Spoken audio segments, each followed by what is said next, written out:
C'est ça la prise de parole. C'est se détacher du mauvais ego où on a peur du jugement des autres, du coup on se paralyse, on se fige complètement. Les expériences comme celle-ci peuvent t'amener à être pleinement toi-même. Parce qu'après tu te libères complètement. Je me suis dit on va aller dans le métro, c'est un très beau symbole. Si je prends la parole aujourd'hui dans le métro, c'est pour développer une grande capacité qui est de surpasser cette peur du regard des autres. Tiens avec un costume bizarre de Napoléon, tiens avec 2 bananes dans les mains, parce que c'est un principe de vie qui m'accompagne au quotidien. D'incarner ce que je transmets aux autres, d'incarner ce que j'enseigne. C'est du jeu. Et après tu te libères, tu te dis mais qu'est-ce qui se passe, je suis mort.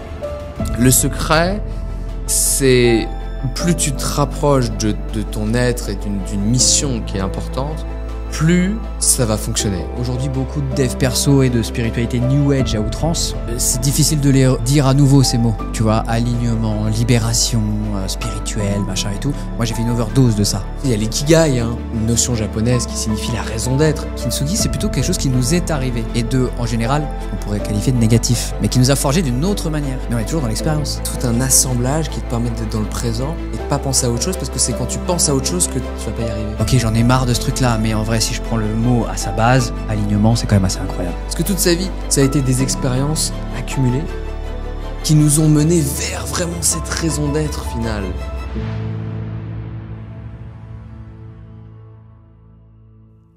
Bonjour et bienvenue dans le podcast Le Remède. Alors c'est un format que j'avais envie de créer depuis un bon moment, où j'avais envie d'inviter des gens inspirants à leur manière, dans leur domaine. Et j'espère sincèrement qu'après chaque podcast, après chaque entrevue, après chaque invité, eh bien vous repartirez d'ici un petit peu plus grandi, un petit peu plus heureux. Et j'aimerais vous dire aussi que n'oubliez jamais, le remède, c'est vous. Et donc pour ce premier épisode, eh ben, j'ai la joie et l'honneur d'inviter Liam. Salut Liam. Salut Rémi, je suis super content d'être là. Bah pareil, ça fait super plaisir. Et donc, eh ben, j'aimerais que tu te présentes. Parce que moi, je te connais un petit peu, mais ceux qui regardent, ils ne te connaissent pas. Alors, est-ce que tu pourrais te présenter en quelques phrases ? Bien sûr. Moi, j'ai une mission très importante, celle de rendre les personnes libres pour s'exprimer en étant confiant, en étant convaincant, en étant impactant. Et c'est vrai que comment j'en suis arrivé à aider les personnes pour se libérer par la parole, pour être plus à l'aise dans cette société, pour être plus à l'aise pour communiquer, eh bien, j'ai été très rapidement attiré par la parole, par l'expression, par le lien avec les autres. C'est toujours ce qui m'accompagne dans ma vie depuis des années. Et j'ai participé très jeune à des concours d'éloquence, des concours de prise de parole, notamment Eloquentia. Et vraiment aventure extraordinaire parce que j'étais un peu le favori. On me disait, Liam, tu vas aller loin, t'es chaud, nanan. Aventure extraordinaire puisque on m'élimine au premier tour. Alors là, je me dis, l'ego en prend un petit coup, les chevilles se dégonflent. Et donc, plus beau cadeau qui me soit arrivé parce qu'on me propose, la veille pour le lendemain, d'être le maître de cérémonie pour les quarts de finale dans un théâtre à Paris. Je fais cette présentation des quarts de finale et je me rends compte que je préfère carrément présenter les quarts de finale plutôt que faire un discours de 7 minutes. Pourquoi je parle de ça ? Parce que je fais ensuite la demi-finale que je présente, puis la finale que je présente, et ça lance ma carrière de présentateur d'événements. Toute ma vie, quand j'étais à l'école, les cours m'ennuyaient énormément. C'était ennuyeux pour moi, donc je mettais de la vie dans la classe. Je faisais des blagues, j'étais un peu parfois le cancre, l'élève qui n'aimait, que les professeurs n'aimaient pas tellement. Et finalement, aujourd'hui, ce que je fais dans des événements, c'est la même chose. Je mets de la vie dans des événements, je fais en sorte que les personnes ressortent d'un événement avec le sourire, passent un bon moment. Et à force de devenir bon, eh bien, j'ai commencé à former des personnes. À former dans des classes de seconde, des classes d'école supérieure, dans des entreprises.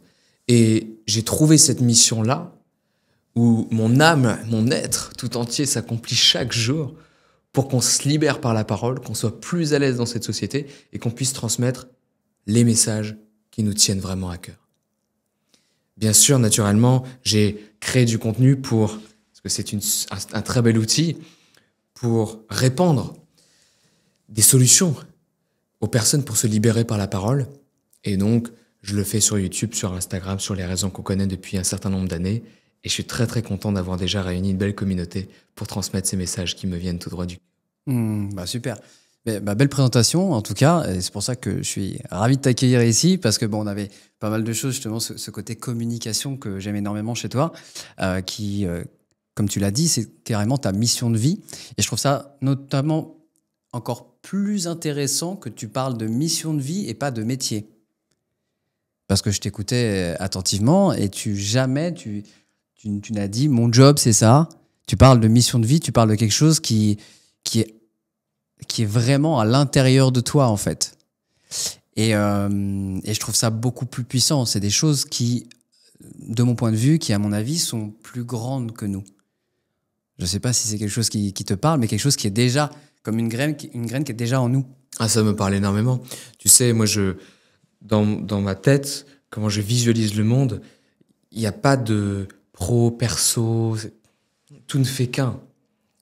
Mon quotidien, c'est communiquer, c'est les interactions avec les autres, j'adore ça. Et mon job, mon métier, non. Là, aujourd'hui, je fais ça, j'adore ce que je fais. Et il n'y a pas de pro, perso. Oui, il y a des moments où je suis chez moi tranquille, mais mon quotidien, c'est ça. Si on pouvait résumer succinctement vraiment tes différents statuts, on peut dire, là pour le coup en rentrant un petit peu plus dans le, je dirais pas dans le concret, mais pour que les gens puissent s'identifier un peu à ce que tu fais. Donc tu es présentateur. Présentateur d'événements. Donc c'est ça, j'explique un tout petit peu parce que souvent on ne sait pas, mais présentateur d'événements, animateur, maître de cérémonie. Ma mission, c'est de présenter des shows, des spectacles, des remises de prix, des salons, des émissions, de faire en sorte que les gens passent un très très bon moment. Je suis formateur en prise de parole, j'interviens dans des écoles, j'interviens dans des entreprises, j'interviens aussi pour former en ligne, et puis je suis créateur de contenu. Ok. Et du coup, là, au-delà de la mission de vie, si on rentre vraiment dans les différents jobs que tu occupes, à quoi ça ressemble d'être présentateur scène, par exemple? Quelles sont les qualités qu'il faut avoir? Est-ce que tu peux nous dépeindre un petit peu, tu vois, ce sur quoi il faut travailler, qu'est-ce qu'on doit transmettre, ce genre de choses, tu vois? Premièrement, aimer l'humain. Aimer l'humain. C'est exactement ça. C'est de la connexion à l'humain. Donc, si tu aimes l'humain, si tu l'aimes profondément, tu vas avoir beaucoup plus de facilité à te connecter à lui. Très, très grande qualité. Qu'est-ce que c'est un job de présentateur d'événements? Eh bien, souvent, on va t'appeler parce que une entreprise ou un organisme a envie d'organiser son événement et donc on va t'expliquer l'événement en question. Toi, quel va être ton rôle? Souvent, ça peut être faire introduire des speakers, faire l'intermédiaire, ça peut être bien sûr présenter, mettre de la vie dans un événement, mettre en lumière des sujets, des personnes, mettre en lumière une mission, une entreprise. Et évidemment, les qualités connexion à l'humain, communication, être à l'aise avec du public, être dans le lâcher-prise, être suffisamment détaché du mauvais soi, c'est-à-dire du soi qui va être souvent dans la peur du jugement ou dans la volonté d'être supérieur par rapport aux autres, parce qu'on peut, vu qu'on peut être on est dans la lumière aussi en tant que présentateur mal placé en fait. C'est ça, à ce moment-là. C'est ça. Donc, ce sont les qualités d'un présentateur d'événements. Il y en aurait plein d'autres. Interaction avec le public, être organisé, être dynamique, être capable de rebondir, l'empathie, l'écoute, toutes les qualités de communication. J'ai envie de te dire, communication intrapersonnelle sont très utiles. Donc de moi vers l'autre. Ces qualités, tu penses que tu les avais déjà avant en toi? Enfin, en tout cas, c'est quelque chose qui... tu parlais de mission de vie, donc j'imagine que oui. Mais c'est quelque chose que tu as dû travailler aussi sur le terrain, j'imagine? Sur tous les terrains. Alors là, c'est vrai, ouais. Terrain de foot, tout ce que tu veux. Mais non, mais c'est bien sûr quelque chose que j'ai beaucoup travaillé. Mon père est très à l'aise socialement. Il est très, très fort. Il fait beaucoup de blagues. Il est prof de guitare. C'est un artiste. C'est lui qui m'a transmis énormément de compétences en le voyant. Parce qu'on imite, hein. On mime ce que font nos parents. Tu penses que présentateur, c'est être artiste? Ah, je dis pas que être présentateur, non, c'est ma question. C'est une question. Tu penses que ça s'en rapproche? Parce que c'est quelque chose de créatif, tu vois? Franchement, je me suis jamais posé la question. Ça serait un vrai sujet de philosophie, mais c'est vrai que mon père a été un artiste, donc il m'a transmis. Alors mes parents sont beaucoup des artistes, donc ils m'ont transmis cette fibre artistique et de créativité. Après, est-ce que être présentateur, c'est être un artiste? Ça, j'en sais rien. J'en sais rien. J'ai envie de te dire peut-être que tout métier nécessite une part artistique si on veut vraiment la pousser, dans le sens où on doit être amené à faire preuve de créativité. Si on veut élever ce monde, tu prends même la comptabilité, c'est très cartésien, c'est très bleu pour le disque, tu sais, c'est très organisé. Mais finalement, est-ce que être comptable, c'est pas également être créatif pour trouver une meilleure manière de former des données, une meilleure manière de calculer? De synthétiser, peut-être aussi. De synthétiser. Peut-être. Ouais. Et donc, est-ce que c'est pas aussi une fibre artistique qu'on a en nous, qu'on devrait développer, peut-être? Ouais. Je pense, hein. Je pense, parce que cette question, elle n'est pas anodine. Pourquoi je la pose? J'ai rebondi directement sur ce que tu me disais. C'est que moi, je vois en toi ce que j'entends de toi, donc cette mission de vie, ce côté, en fait, transmission. Tu vois? Et ce mot, il est hyper important. Il est hyper important parce que pour moi, la transmission, c'est peut-être avec un truc un peu cucu que je vais dire, c'est-à-dire l'amour en général, mais tu sais, le fait de bien s'entendre avec autrui, j'ai envie de dire, tu vois, que ce soit son amoureux, amoureuse, que ce soit ses amis, ses connaissances, peu importe, mais de véhiculer quelque chose d'agréable, tu vois. Et justement, l'amour est le socle de la transmission, et pour moi, la transmission, c'est quelque chose qui est peut-être la plus importante sur Terre, parce qu'on a quand même un temps limité, et qu'après, il restera des choses de nous, faisant en sorte que ce soit des belles choses, tu vois. En tout cas, ça, c'est mon point de vue. Mais donc, voilà, c'est pour ça que c'était très, très important de discuter de ça avec toi, parce que je ressens ce côté transmission chez toi qui est très cool. On ne fait que transmettre. On ne fait que transmettre au quotidien. On émet des vibrations, on émet des particules. Notre attitude, c'est une transmission. On est tous des émetteurs et des récepteurs. On ne fait que transmettre. Et mon père, en tout cas, pour revenir un peu plus dans la matière, ouais. Mon père est un prof de guitare, il adore la transmission, c'est un très très bon professeur, et j'ai appris beaucoup beaucoup de lui, et donc évidemment ça a développé cette fibre de transmission, comme tu le dis. Justement, le côté professorat, on va en parler aussi, parce que tu l'es aussi, mais j'aimerais continuer sur le présentateur, parce qu'il y a quand même beaucoup de choses à dire, et je trouve ça vraiment, c'est un métier que j'affectionne particulièrement aussi. Comme tu disais tout à l'heure, tu peux introduire des speakers, mais tu as aussi des moments où tu as peut-être t'as une plus grande tribune, j'imagine, une plus grande plage où qu'est-ce exactement tu présentes en fait? Est-ce que pendant une demi-heure, tu peux avoir à parler sur scène, par exemple, plutôt que juste être entre speakers? Une demi-heure, c'est long. Une demi-heure, c'est long. En général, non. Mais souvent, ça va être rappeler des messages importants. C'est aussi être capable de capter l'attention. C'est bien s'exprimer. Okay. Parce que souvent, les personnes ne sont pas à l'aise. Dernièrement, j'ai présenté un événement, et c'était la première fois que cette école faisait appel à moi pour présenter cette remise des diplômes. Et c'est vrai qu'on m'a dit, je suis content que Liam, tu le fasses, c'est une première pour nous parce que moi, c'est pas mon métier. Et tu le vois, les personnes ne sont pas forcément à l'aise pour mettre de la vie, rebondir, faire des blagues parce qu'il y a un bébé qui pleure dans le public, être capable de capter l'attention, être capable de jouer avec un silence complètement inattendu pour aller ramener l'attention de la salle.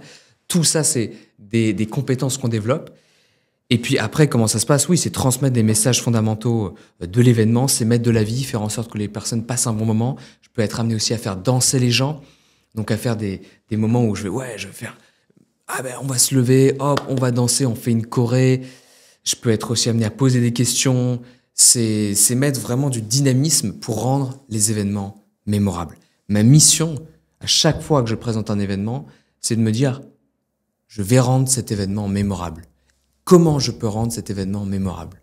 Donc toute ma personnalité, je vais la mettre, toute mon énergie, tout mon amour, comme tu le disais, je vais les mettre au service de cet événement-là. Ouais. Et dans ce que j'entends, en fait, dans ce côté improvisation, parce que c'est improvisation, en fait, il faut savoir improviser. Tu as raison, c'est vrai que être capable d'improviser, c'est une compétence essentielle, parce que rien ne se passe comme prévu. Ouais. Rien ne se passe jamais comme prévu. Jamais. Dans la vie, de toute façon. Hein. Ouais, c'est vrai. Mais même quand tu as un socle qui est prédéfini, il y a toujours des imprévus, ça c'est clair. Et justement, c'est quand même ce côté, il faut être, tu l'as dit au début, il faut être à l'aise avec les gens et il faut aimer jouer avec les gens. Tu vois, mais jouer de la bonne manière. Je parle pas les manipuler, je parle de jouer, d'avoir un retour, un partage de comme tu dis, il y a le bébé qui pleure là, il y a ça, donc on va rigoler avec ça, on va faire interagir un tel ou un tel, j'imagine. Donc il y a vraiment ce côté-là. Complètement. Complètement, parce que tu sais, souvent, on va, en prise de parole, en communication, on le voit souvent, les personnes arrivent avec un texte qui est écrit, elles le lisent, mais c'est pas naturel, on sent que c'est écrit, on sent qu'il y a donc, ça crée une distance. Moi, mon job, c'est de ramener de la proximité aussi avec l'audience, avec les gens, qu'on se dise, waouh, ça se passe maintenant, ramener toute l'énergie dans le présent. Parce qu'on a l'habitude d'être tellement dans le futur ou tellement dans le passé, on a l'habitude de se dissocier, de prendre du recul. Moi, c'est ramener aussi l'énergie dans le présent. Ok, c'est intéressant ça. On est encore dans l'énergie là. On est vraiment dans un truc. Tout est énergie. Ouais, c'est génial. Et sur toutes les scènes que tu as fait, parce que maintenant, ça fait combien de temps que tu fais ça, présentateur? Ça fait 1998 Coupe du Monde. Non, ah oui. non, mais ça fait 3 ans. Ça fait 3 ans. Ok. Full time? Alors non, moi j'ai à côté aussi la partie formation de prise de parole que j'adore, création de contenu que j'adore. Et puis c'est vrai que à moins d'avoir 10-20 ans d'expérience, au début t'as pas des événements tous les jours. Hein. Donc c'est vrai que t'as des événements ponctuels et puis plus tu avances, plus ça se développe. Mais même encore aujourd'hui, j'ai pas des événements tous les jours. Je peux en avoir plusieurs fois par mois, quelques-uns par mois. À côté, j'ai mes formations, je fais aussi mes vidéos. Et puis déjà, mon emploi du temps, il est bien rempli. Ouais. Mais tu vois, c'est ça aussi. Hein, je parlais d'artiste tout à l'heure.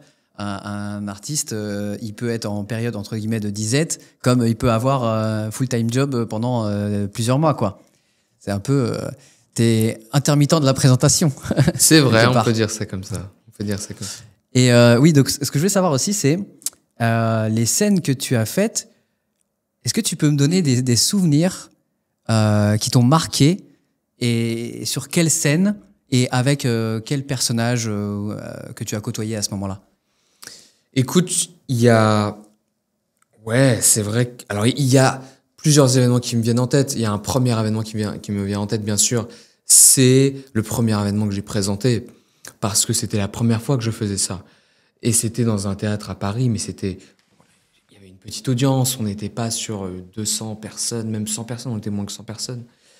Et donc, si tu veux, c'était génial parce que je me suis revu quand j'étais en classe et que je foutais un peu le bordel et que je pouvais me libérer et que je pouvais faire des blagues et que je pouvais mettre de la vie et que j'interagissais et que j'étais vraiment le Liam qui prend du kiff, quoi, qui ne voit pas le temps passer. Donc, comment ça se passait? C'était ça ta question? Ouais, en fait, ma question principale, c'était surtout, est-ce que tu peux me donner des souvenirs, des moments qui t'ont marqué et c'était dans quelle salle et avec qui, en fait? Ouais, en tout cas, ce premier événement dans le théâtre, donc il y avait tout l'organisme d'Eloquentia Paris-Saclay pour les quarts de finale. Et donc j'étais avec ce public-là, des parents, des personnes à introduire qui allaient faire un discours et des moments aussi de jeu pour faire patienter durant le verdict, durant la sélection des vainqueurs. Et moment où je me suis dit, mais là, Liam, là t'es à l'aise. Là, tu fais quelque chose, tu fais kiffer les gens. On te dit que ça marche super. Toi, tu ressens. C'est une affaire de ressenti. Pour savoir si on est dans sa mission de vie ou si ce qu'on fait, c'est l'accomplissement aussi de notre être à ce moment-là. Est-ce qu'on se ressent dans le présent? Est-ce qu'on ressent qu'il y a une vraie énergie de vie? Et là, je l'ai ressenti. Ensuite, deuxième événement qui me vient en tête, c'est les saisons d'animation que j'ai fait dans des campings, style camping 5 étoiles, à Lacano, au bord de mer. Et là, je suis avec une troupe d'une dizaine d'animateurs et on fait des chorés, Là, c'est vraiment l'aspect fun, on fait danser les gens, tu sais, les Club Med un peu, c'est l'esprit Club Med. Et là, je me suis dit, mais Liam, mais c'est toi ça, animateur, animer, mettre de la vie, faire rire les gens, les faire danser, on y va, connexion, c'est ça. T'adores faire ça. Et puis, Et donc là, j'étais avec effectivement plein d'animateurs. On était ensemble, il y avait une vraie énergie. Je pouvais faire aussi des jeux avec des familles. J'avais ce côté de leader.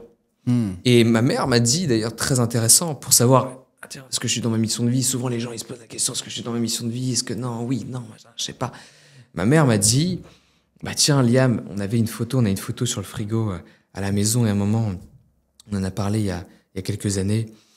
Et elle me dit, tu vois, là, Liam, on était à la plage au Portugal, et c'est une photo où je suis tout petit, hein, et je regarde comme ça vers l'appareil photo de ma mère, et j'ai un regard assez, voilà, un peu comme ça. Un peu comme ça. Et elle m'a dit, tu vois, là, tu nous disais quoi? Tu nous disais, allez, on y va maintenant, on va à la plage, ça y est. Et elle me disait, déjà, t'avais ce côté un peu leader, où tu leadais, quoi. Tu nous leadais. Et ça, c'est revenu. J'ai retrouvé ce côté-là, que j'aurais pu perdre, que j'ai retrouvé là dans les saisons d'animation. Et puis, troisième événement que j'ai adoré, c'était un séminaire avec mon ami Karamo, qui fait aussi des vidéos sur les réseaux sociaux que je salue. Il a fait un séminaire, Le Déclic à Paris, au Salon de l'Aveyron. Très belle salle. Et là, mon plus beau souvenir, c'est quand je fais danser les gens à la fin. J'ai des super belles images. Okay. Et là, tout le monde kiffe. Tout le monde est dans le lâcher prise. Je vois les sourires partout. Et là, c'est que du bonheur. C'est que du bonheur. Au top. Au top. Et c'est marrant que tu me parles de ces 3 souvenirs. Et j'imagine qu'il y en a plein d'autres. Mais tu me parles de ces 3 souvenirs. Moi, alors peut-être je me trompe, mais je crois pas.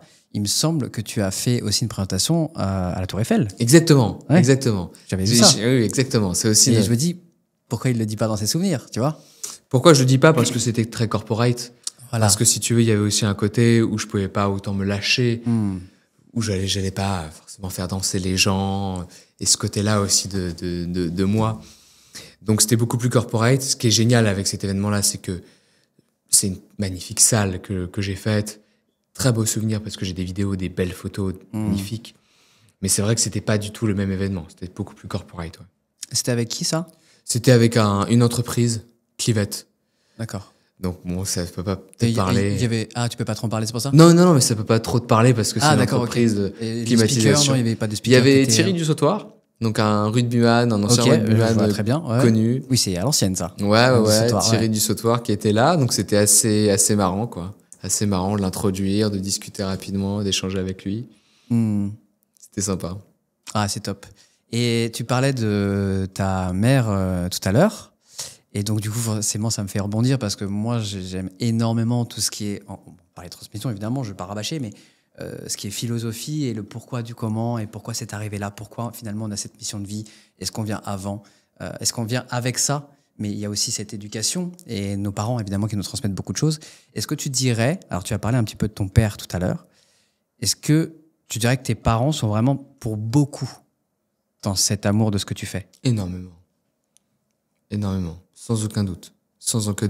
Mes parents m'ont transmis ce qui est extrêmement important pour un enfant, c'est de l'amour, de la sécurité, du confort pour explorer le monde. Parce que si, déjà, on ne te transmet pas ça, l'enfant, il va pas autant découvrir le monde qu'il le pourrait. Et j'aurais pu encore plus le découvrir. Mais ils m'ont déjà transmis de beaucoup d'amour. Et ça m'a permis ensuite de moi-même être capable d'aller voir d'autres domaines par moi-même et de le faire en étant confiant, parce que j'avais déjà cet amour-là que m'ont transmis mes parents. Parce que si t'as pas l'amour, après c'est très dur de le développer toi-même. C'est très dur, parce que t'as pas ces 2 piliers-là. Donc complètement, mes parents m'ont énormément influencé dans ce que je fais. 2 grands artistes, mon père très bon socialement, ma mère m'a transmis aussi énormément sur la spiritualité, la santé, l'alimentation. Donc c'est le yin et le yang. C'est le yin et le yang. Alors ils sont très yin mes parents, donc je suis allé aussi chercher plus de yang dans d'autres domaines, mais ils m'ont transmis cette conscience-là, et j'en suis ravi. Et oui, tu disais l'amour, je dirais même l'amour et la sécurité, parce qu'en fait, c'est vraiment les 2 gros socles qui nous donnent envie de voler de nos propres ailes. Et ça me fait penser d'ailleurs à une petite interview que j'ai vue de Boris Cyrulnik, il n'y a pas si longtemps, je ne sais pas si tu connais, oui, bien sûr. Qui parlait de ça, justement, de ce côté, à partir du moment où on a ces bases-là, et t'as dit exactement, enfin c'est très beau, c'était exactement ça. C'est ce socle de pouvoir en fait qui nous donne la possibilité d'aller voir ailleurs du cocon. Alors que justement, il donne cet amour. Enfin, c'est ça la plus belle chose, en fait. C'est justement de ne pas, pour les parents, de ne pas laisser l'enfant dans le cocon, mais de lui donner assez de force pour qu'il puisse voler. Ça, Oui, c'est oui, incroyable. oui. Tout à l'heure, j'ai énoncé le mot confort, mais c'est vrai que confort, c'est vraiment dans le sens sécurité, où au début, t'en as suffisamment pour explorer le monde. Et comme j'enseigne aussi sur comment développer sa confiance avec mes élèves, eh bien, je leur dis, il y a ça, mais il y a également ce truc de aller inviter l'autre, transmettre des moments d'occasion, l'inviter à aller explorer le monde et découvrir par lui-même, faire des expériences par lui-même pour sortir de sa zone de confort. Parce que sinon, évidemment, tu restes dans le confort. Et le confort tue le confort. Tu dois aller dans l'inconfort. On le sait. Oui, carrément. Et au-delà justement de ces piliers qui sont les plus importants, est-ce que tu dirais que tes parents t'ont aussi transmis ce côté peut-être scénique par leur art ou là pour le coup dans le concret je veux Là, dire. concrètement, ouais, mon père, ouais, parce que je le voyais déjà moi, jeune, je le voyais déjà présenter des galas de musique et il faisait des vannes, il rigolait, il était déjà à l'aise avec les gens. C'est pas forcément un grand orateur, c'est un bon communicant. Mais en tout cas, c'est sûr que ça m'a complètement inspiré et complètement dirigé. Et donc si on part un petit peu parce que là on a parlé vraiment du côté présentateur et moi ce que j'avais envie d'aborder avec toi aussi c'est le côté apprentissage et formateur, donc enseignement. On est encore dans la transmission quelque part, c'est comme tu l'as dit ta mission de vie, tu vois, il y a vraiment ce truc là. Et est-ce que tu peux me parler un petit peu de tes autres casquettes? Donc là, on va parler de formateur, par exemple. Qu'est-ce qui est différent du métier de présentateur? Est-ce que ça demande les mêmes qualités? Est-ce que tu préfères l'un ou l'autre? Voilà, ce genre de choses. Alors c'est vrai que c'est pas du tout le même métier. Le métier de formateur, c'est être capable de mobiliser tes connaissances, tes compétences et différents types d'intelligence pour transmettre à l'autre une compétence. Et moi, je transmets la compétence de la prise de parole. Donc, moi ce que j'adore dans ce métier-là, c'est que je fonctionne beaucoup avec le jeu. Je fonctionne beaucoup avec un mélange entre la méthode déductive et la méthode inductive. Alors là, c'est des termes barbares pour les gens. Ils vont se dire, qu'est-ce que c'est, Liam? Qu'est-ce que c'est? Explique-moi.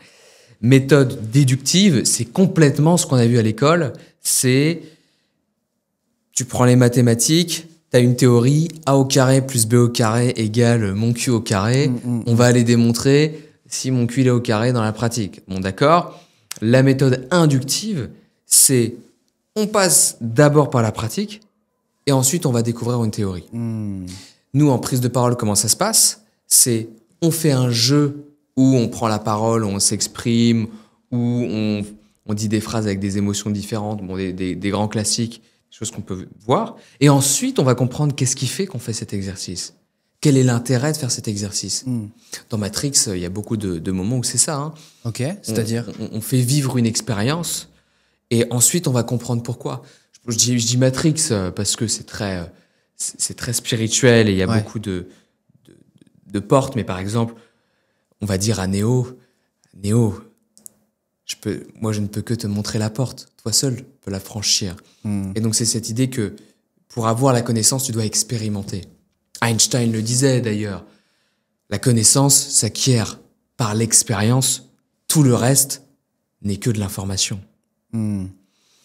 Donc, mon job, c'est de faire expérimenter. Ma mission, c'est de faire expérimenter les élèves pour qu'ils expérimentent la vie, la prise de parole et qu'ils en tirent de la connaissance. Et du coup, si je peux un peu paraphraser la méthode inductive et déductive, c'est un peu réflexion amène action ou action amène réflexion. C'est un peu ça, en fait, l'idée. Déductive, c'est théorie, pratique. Inductive, c'est pratique, théorie. Mais donc, c'est réflexion, apprentissage, complètement. C'est exactement ce que tu dis. Ok. Et tu fais ça par quel biais, ces formations? C'est des plateformes? Alors, moi, je peux intervenir dans des écoles. Donc, j'ai commencé comme ça, bénévolement. Hein. Je suis allé dans des classes de lycée, de seconde. J'ai fait plusieurs de lycées, 3 classes. Et on faisait beaucoup de jeux. Par exemple, tiens, je vais demander à des élèves d'incarner un personnage. sur une échelle de 1 à 10 et d'augmenter l'incarnation de plus en plus importante sur l'échelle. Ok. 10 étant j'incarne énormément le personnage, 1 étant j'incarne très peu le personnage. Si je te demande d'incarner Obélix, Ouais. comment tu vas le faire à niveau 1, comment tu vas le faire à niveau 2, niveau 3, niveau 5, niveau 10. Et donc, je donne des personnages comme ça. Pas le premier cours, mais un cours, hop. Première chose qu'on va faire, je vais pas commencer à blablater. Non, on commence directement à faire ça. Ouais. On fait l'exercice, on l'incarne, on joue, on s'amuse, tout le monde rigole. Alors là, déjà, ça capte l'attention de tout le monde, tu peux en être C'est du certain. théâtre, hein. Ah, mais ça, c'est du théâtre. Ça, c'est des exercices de Ça, théâtre. c'est des hein. exercices de théâtre. J'en ai fait un petit peu, c'est concrètement ça. hein. C'est Complètement. direct les pieds dans le plat et. Mais le théâtre, c'est très bien pour ça. Tu le vois, le théâtre, il n'y a pas des rangs où tu t'assois. hein. Le théâtre, tu viens, on est tous en cercle, on se voit tous, c'est exactement ça. Moi, dans mes cours, il n'y a aucun moment on est en rang. Dès que je vais dans une école et il y a des rangs, on bouge les tables, on se met en arc de cercle, tout le monde se voit. On communique tous. C'est vraiment ça, c'est très, très important.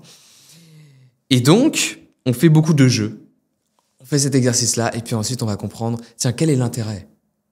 Ah bah tiens, si je veux convaincre, je dois me mettre dans les peaux, dans les bottes de mon interlocuteur. Parce que si je pense, juste avec mon modèle du monde, je vais pas pouvoir convaincre l'autre. Je dois comprendre qu'il a son modèle du monde. Et tout ça, on va aller le chercher aussi. Et là, l'apprentissage fonctionne tellement mieux. Tellement mieux. Par le jeu, ouais. Ça, c'est hyper important parce que je crois que on oublie beaucoup cet aspect jeu dans la vie quotidienne. C'est-à-dire que, tu sais, on est tous pris dans nos jobs, dans notre timeline de vie, tu vois. Et puis, on en oublie de jouer, on en oublie de remettre un petit peu d'électricité positive, tu vois, qui fait avancer la machine. Parce qu'on a beau avoir un rêve, on a beau avoir une mission de vie, des fois, on est quand même la tête dans le guidon. Et je trouve ça super important que tu fasses ça par le jeu parce que je crois que c'est quelque chose qu'on oublie trop, même pour des gens qui ont des rêves, même pour des gens qui veulent être artistes ou quoi que ce soit. Je te donne un exemple. Moi, j'ai toujours fait de la musique. Ça a été mon plus grand rêve. Il y a un moment donné, c'était devenu trop. C'était devenu trop parce qu'il y avait presque pas moins de jeux, mais il y avait moins de jeux, mais c'était surtout qu'encore une fois, il y avait vraiment trop de tête dans le guidon et trop il faut que je fasse ça pour arriver là. Tu vois ce que je veux dire? Donc ce jeu, c'est essentiel. Et je pense que même dans la vie de tous les jours, là c'est pour apprendre quelque chose, mais dans la vie de tous les jours, il faudrait mettre des petites pincées de jeu pour kiffer sa journée, donc kiffer finalement sa semaine, son mois, son année, sa vie, quoi. Tu vois? Complètement. J'ai beaucoup cette idée de la différence entre l'obligation et l'occasion. Si on te dit t'es obligé de faire ça, contrainte, barrière déjà. Si on te dit c'est une occasion pour évoluer, c'est une occasion pour échanger, c'est une occasion pour grandir, c'est une occasion pour apprendre à mieux prendre la parole en public. Déjà t'ouvres le champ des possibles. Et dans la nature on joue. Les enfants naturellement jouent, les animaux jouent. Et les animaux, s'ils se plantent, ils se font bouffer. S'ils savent pas bien chasser, c'est bon, ils meurent. Donc ils apprennent par le jeu. Tu te dis, tiens, dans la nature, on joue. Nous, on voit que ça fonctionne chez nous quand on joue. Qu'est-ce qui fait qu'après, on joue plus? Qu'est-ce qui fait qu'après, on devient trop sérieux? Là, c'est la société, c'est les croyances, c'est le formatage, c'est la matrice. Ouais. Ça, on connaît. Oui, et je pense la peur, parce qu'en fait, ce que tu dis aussi, il y a un truc qui est super important. Tu parlais de jeu et tu as dit les animaux jouent, mais ils jouent des fois presque à risquer de se faire bouffer. C'est à peu près ce que tu as dit. Donc en fait, dans le jeu, il y a aussi quelque part presque un risque, une mise en... Comment on peut dire ça? Mise en danger, c'est ça que je voulais dire. Une mise en danger de... tu vois, quand tu joues avec quelqu'un, tu induis quelque chose, tu induis une énergie, et donc tu as une sorte de mise en danger de toi, de ton personnage, de ton ego, tu vois, c'est un peu le risque, mais le risque en vaut la chandelle pour pouvoir évoluer derrière. Complètement. Mais c'est pour ça, on en revient à l'inconfort, être capable d'aller dans l'inconfort. C'est aussi moi ce que je fais avec mes élèves, c'est je vais les amener dans l'inconfort. Ça va être suffisamment confortable pour qu'ils puissent passer à l'action, parce que sinon la marche est trop haute, mais on va être aussi dans l'inconfort pour aller se challenger, pour aller évoluer.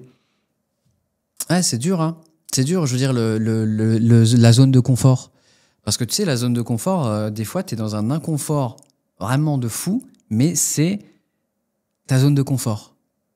Tu es dans une situation qui n'est pas propice à ton évolution, que tu n'aimes pas forcément, mais c'est ta zone de confort, parce que tu la connais.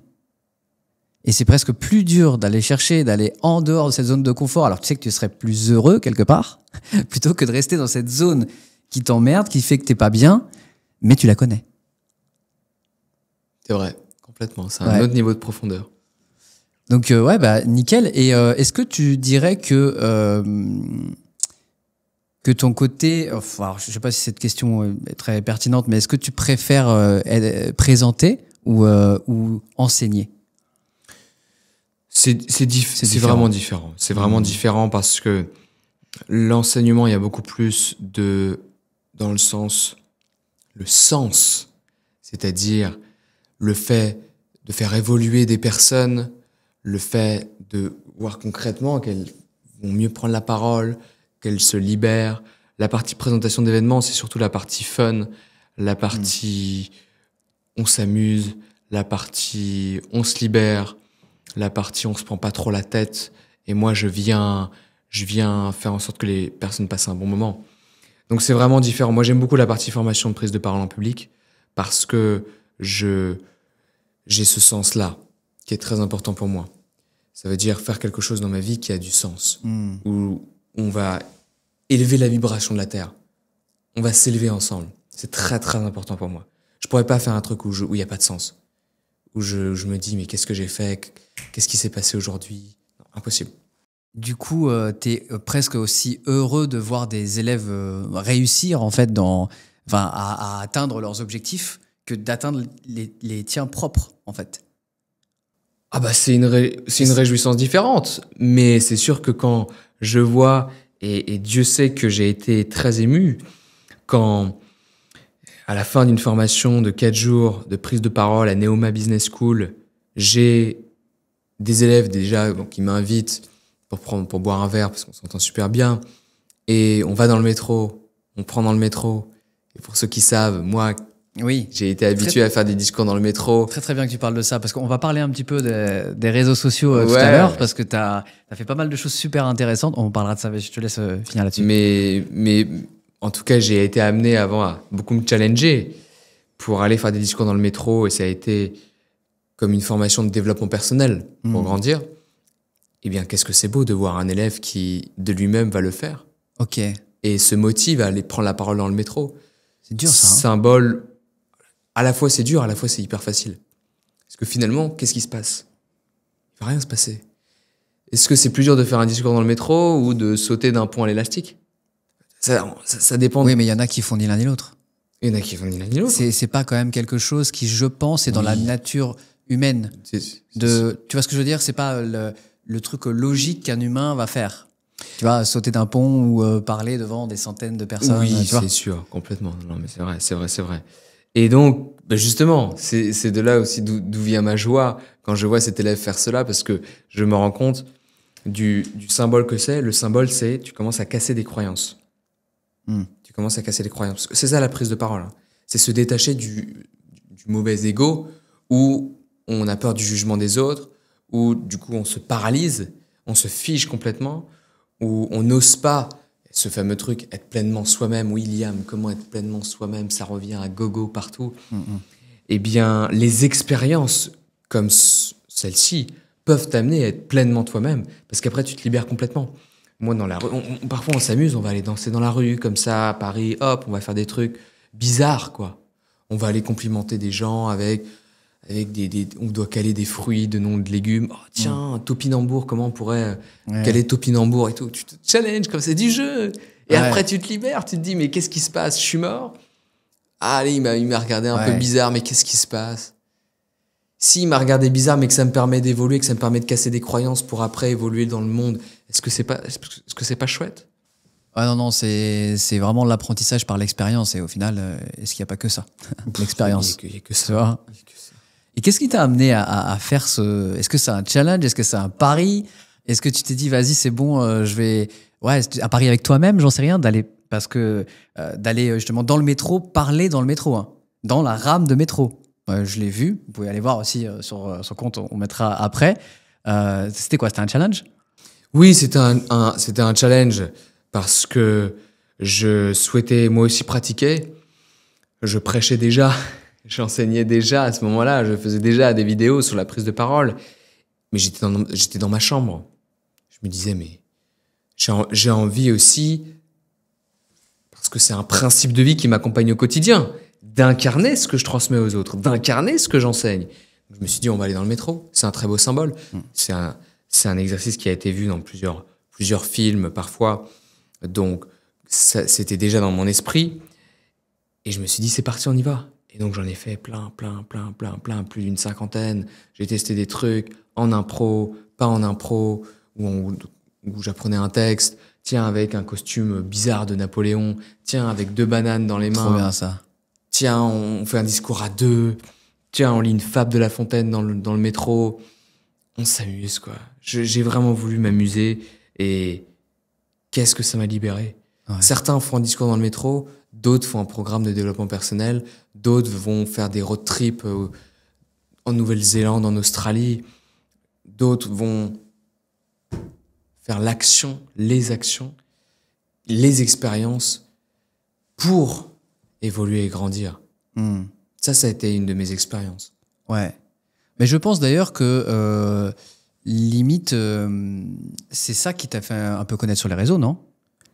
C'est ce format-là qui a un peu explosé, non? Ce format-là et d'autres. Mais c'est vrai que ça a été un des formats où les personnes souvent se disaient « Ah bah tiens, c'est Liam qui parle dans le métro ». C'était, tu sais, cette fameuse image. Ton unicité. Bien sûr. Il y a un storytelling. Voilà, storytelling, personal branding, on en parle à gogo en ce moment. Mais oui, en partie. Est-ce que tu as des anecdotes dans ce métro? Et qu'est-ce que tu as comme souvenir cool, genre avec des gens, je sais pas, avec qui t'as dansé, avec qui, des gens qui chantaient derrière toi, ou je sais pas, des anecdotes super sympas quand t'as fait ça? Ou sympa ou pas sympa d'ailleurs. Ouais, non, mais c'était... Tu sais, c'est génial. À un moment, j'ai fait un discours plutôt en improvisation. Je suis venu et je me suis dit, écoute là, Liam, quelle est juste l'idée que tu aimerais transmettre? Quelle est l'intention? Quelle est l'idée? Et je suis venu juste avec une idée, sans avoir préparé de texte. Et le message tenait en une phrase. Agir non pas dans la peur, mais agir dans l'amour. Et j'étais tellement dans le moment présent, dans le flow, tellement dans l'incarnation de ce message, que j'ai ressenti que le temps s'était arrêté durant ce discours. Je voyais les regards, je voyais la présence de personnes. Et c'est extrêmement dur, hein, parce que, faut pas imaginer, mais le discours dans le métro, c'est aussi un symbole que tu t'exprimes durant un moment où les gens ne sont pas prêts à t'écouter. Parce que tu fais une conférence, même si t'es pas bon, les gens, ils s'attendent à t'écouter. Ils sont là pour ça. Ils sont là pour ça. Dans le métro, les gens ne sont pas là pour ça. Dans le métro, les gens sont fatigués, ils reviennent de leur vie. C'est très dur. On est dans un stade où on n'a pas envie d'être dérangé. Et toi, tu vas déranger les gens pour leur transmettre quand même un message. Et j'ai été très content parce que à la fin, tu sais, c'est aussi un symbole. T'as des gens qui vont dire ouais, merci à tous, qui vont dire allez, on peut l'applaudir très fort, mais faire en sorte que le public t'applaudisse sans lui dire de t'applaudir, c'est un beau message. Ouais. Et à la fin, il y a une personne qui est venue me serrer la main, qui m'a écouté pendant tout le discours, qui m'a dit bravo pour ce message. Et là, je me suis dit, c'est le plus beau discours que j'ai jamais fait. Ah ouais. Hors présentation scène et quoi. Enfin, c'était vraiment. Ah non, c'est vrai que c'était différent. C'était complètement différent. C'est vrai que le métro, c'est incomparable. C'est incomparable. Et puis il y a un autre moment aussi où j'ai fait un discours à 2 avec mon ami Hussein. On a fait un discours à 2 ensemble. Et c'est là où la magie est belle, c'est que ces 2 discours-là, hein, ils sont pris en one shot, pour faire un anglicisme, en une fois. Ouais. Il n'y a pas plusieurs fois. Il y a eu des moments, hein, j'ai fait des discours en plusieurs fois. Les gens réalisent pas. Hein. On est interrompu. Il y a une personne qui passe devant. On me voit pas. Il y a un bug au niveau du micro. Ah oui, donc même dans le métro, tu t'es repris à plusieurs fois. Ah bah il y a des moments, ouais, il y a des moments. Ah ouais, ça doit être encore plus difficile, je trouve, en termes de risque pour cet ego là, fragile. Tu vois ce que je veux dire? Genre, bon bah, tu sais, genre on recommence, tu vois. Ah genre, ouais. Ah non, mais il y a des moments, c'était 3, 4, 5 fois le même discours. Mais c'est jamais le même discours. Oui, tu vas revenir sur le même message, mais c'est jamais le même message. Et donc ce discours à deux avec Hussein où le temps, on arrive, waouh, ça se fait super rapidement. On arrive, et là il fallait être 4. On était 2, il fallait 2 personnes qui filment aussi. Et là, waouh. Ah ouais, 2 personnes qui filment. Avec quoi d'ailleurs, tiens, juste techniquement parlant? Les iPhones. Ok. Parce que si t'as une caméra, ça fait trop peur aux gens et les Ouais. réactions sont plus dans le moment présent. Ça, c'est très intéressant. Ça, tu peux que le comprendre quand tu le vis. Au début, tu vas avec la caméra, tu te dis, ouais, on va faire des trucs de dingue. Et après, tu te dis, mais non. Ouais. Parce que c'est trop impressionnant, les gens, ils se cachent, ils ont peur. De ouf. Tu te dis, c'est une mise en scène et tout. Alors que l'iPhone, c'est juste comme ça. C'est- Les gens se libèrent aussi. C'est la vie quotidienne, quoi. Tout le monde filme avec l'iPhone et. Complètement. Ouais. Hmm. Et du coup, tu dirais, parce que là, on est en plein dans les réseaux sociaux, déjà, ça fait combien de temps que tu as décidé de t'y mettre vraiment? Et tu as commencé par quelle plateforme? Et quoi, qu'est-ce qui t'a attiré? Moi, j'ai commencé par Instagram et YouTube quand j'avais 17 ans. Non, j'ai commencé par YouTube. Quand j'avais 17 ans, à la suite d'un voyage qui m'a transcendé à l'île Maurice. Et ensuite, j'ai beaucoup développé aussi sur Instagram. Il y a un moment eu un peu de pause parce que je me cherchais, comme tout le monde, on se cherche, on va voir quel chemin on prend. Et puis, ça fait au moins 2 ans que je m'y suis mis sérieusement. Sérieusement. Et évidemment, c'est quand je m'y suis mis sérieusement que les résultats ont commencé à arriver. Alors, c'est quoi le secret? Pour tous ceux qui nous écoutent, c'est quoi le secret pour percer sur les réseaux? Le secret, c'est plus tu te rapproches de ton être et d'une mission qui est importante, plus ça va fonctionner. Plus ça va fonctionner. Parce que l'univers va t'envoyer le bon format, le bon concept. Tu vas utiliser les bons mots qui vont toucher les gens et ça va se faire naturellement.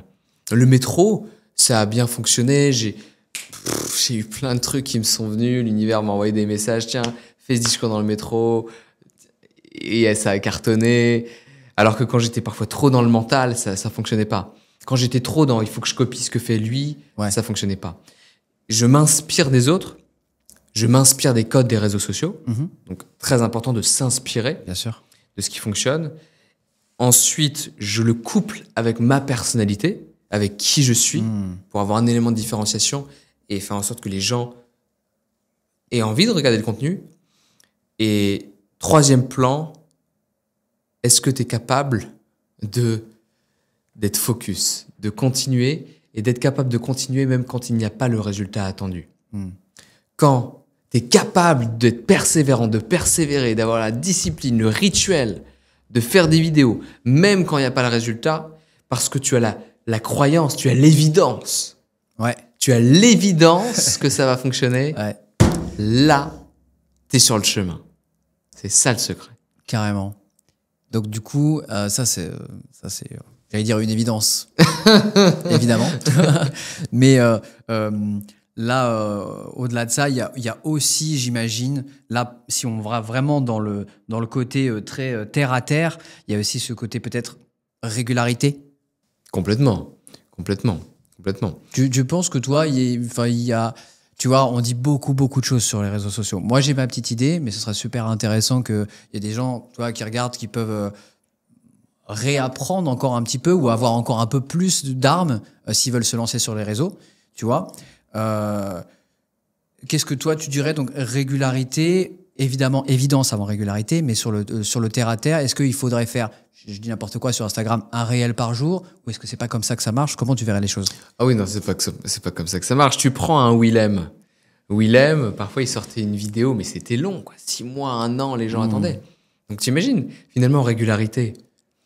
T'as des personnes qui vont sortir une vidéo tous les 6 mois. Par contre, c'est la vidéo. Et là, on parle de YouTube. Ouais, mais Willem, c'était quand même quand il sortait ses vidéos sur Instagram, où c'était des vidéos un peu plus longues quand même que la majorité des vidéos sur Instagram, il a réussi tellement, très très dur à faire, mais à mettre un cadre autour de ce qu'il fait, que les gens, waouh, c'est la vidéo. Ouais. Après, bien sûr, sur Instagram, TikTok, ça va beaucoup plus vite. Et donc là, tu as la régularité que tu veux prendre. Là, je vais te dire, ça fait 2-3 semaines que j'ai pas posté sur Instagram. Pourquoi? Parce que je suis dans l'évidence qu'aujourd'hui, ralentir, pour moi, c'est la meilleure manière d'accélérer. Je suis dans l'évidence. Et je sais, et je l'ai vu, je viens d'expérimenter. Je viens de voir que tout ce que je viens d'expérimenter, ma conscience a évolué, donc je sais que maintenant mes réels vont être différents. Et que j'ai envie de prendre un autre chemin. C'est cette même ligne de temps, mais un autre chemin. J'ai toujours parlé de prise de parole, toujours parlé de communication, mais d'une manière différente. Ouais.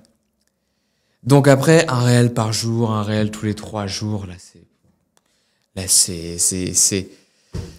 faut expérimenter pour savoir qu'est-ce qui me convient. C'est vraiment propre à chacun. Ah oui, non mais complètement. Ouais. Complètement. Oui, Instagram veut te dire oui, on met en avant plus les personnes qui font 10 réels par mois. Très bien. Ok. Si t'en fais moins, tu vas devoir miser sur la qualité. La qualité de la valeur par seconde de tes propos.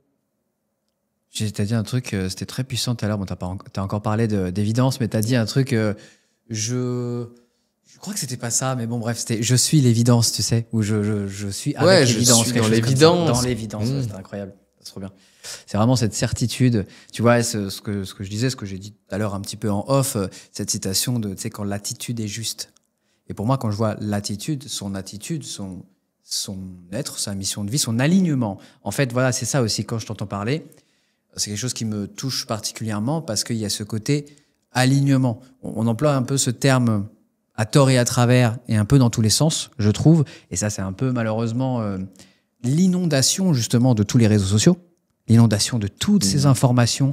Et aujourd'hui, beaucoup de dev perso et de spiritualité New Age à outrance qui malheureusement partent à la base d'un super bon sentiment, mais ont été tronqués, complètement, tu vois. C'est parti en sucette. Bien sûr, oui, complètement. Tu vois. Et donc, c'est pour ça que ces mots, on a presque... c'est difficile de les dire à nouveau, ces mots. Tu vois, alignement, libération, spirituel, machin et tout. Moi, j'ai fait une overdose de ça, par exemple. Mais force est de constater qu'ils ont une vibration qui leur est propre et qui veulent dire quelque chose et que les mots ont une importance.